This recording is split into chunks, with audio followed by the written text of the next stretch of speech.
அதிகாரம் 110 குறிப்பறிதல். இரு நோக்கு இவளும் கண் உள்ளது, ஒரு நோக்கு நோய் நோக்கு, ஒன்று அந்நோய் மருந்து. இவளின் மை தீட்டிய கண்களில் இருவகை பார்வைகள் உள்ளன. ஒரு பார்வை என்னிடத்தில் நோய் செய்யும் பார்வை, மற்றொன்று அந்நோய்க்கு மருந்தாகும் பார்வை. கண் களவு கொள்ளும் சிறுநோக்கம் காமத்தில் செம்பாகம் அன்று பெரிது. கண்களால் என்னை நோக்கி களவு செய்யும் இவளின் சிறு பார்வை காதலின் சரிபாதி என்று அதற்கும் மேலாகும்.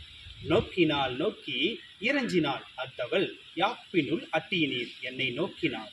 நோக்கி பின் நாணத்தால் தலைகுனிந்தாள். அக்குறிப்பு எங்கள் அன்பு பயிருக்கு அவள் ஊற்றிய நீராகும். யான் நோக்கும் காலை நிலநோக்கும் நோக்காக்கால் தான் நோக்கி மெல்ல நகும். யான் நோக்கும் போது அவள் நிலத்தை நோக்குவாள், யான் நோக்காத போது அவள் என்னை நோக்கி மெல்ல நாணத்தால் சிரிப்பாள்.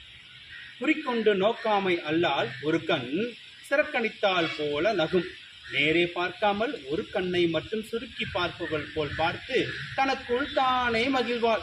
உறாதவர் போல் சொல்லினும் செராச்சொல் ஒல்லை உணரப்படும். புறத்தை அயலார் போல் அன்பில்லாத சொற்களை அவள் சொன்னாலும் அகத்தே பகை இல்லாத சொல்லின் பொருள் அறியப்படும். செராச்சொல் சிறு சொல்லு செற்றார் போல் நோக்கும், உறார் உற்றார் குறிப்பு. பகை கொள்ளாத கடுஞ்சொல்லும் பகைவர் போல் பார்க்கும் பார்வையும் புறத்தை அயலார் போல் இருந்து அகத்தை அன்பு கொண்டவரின் குறிப்பாகும். அசையற்கு உண்டாண்டோர் ஏரியா நோக்க பசையினல் பையனகும். யான் நோக்கும் போது அன்பு கொண்டவளாய் அவள் சிரிப்பாள். அசையும் இயல்புடைய அவளுக்கு அப்போது ஒரு அழகு தோன்றும்.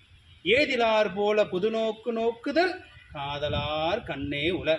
முன்பின் தெரியாதவர்கள் போல பொதுவாக பார்த்து பேசுவது காதலர்களிடமிருக்கும் குணமாகும்.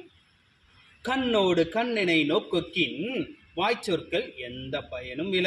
காதலர் இருவரின் கண்கள் பார்வையால் பேசிக்கொண்டால் வாய்ச்சொற்களால் ஒரு பயனும் இல்லை.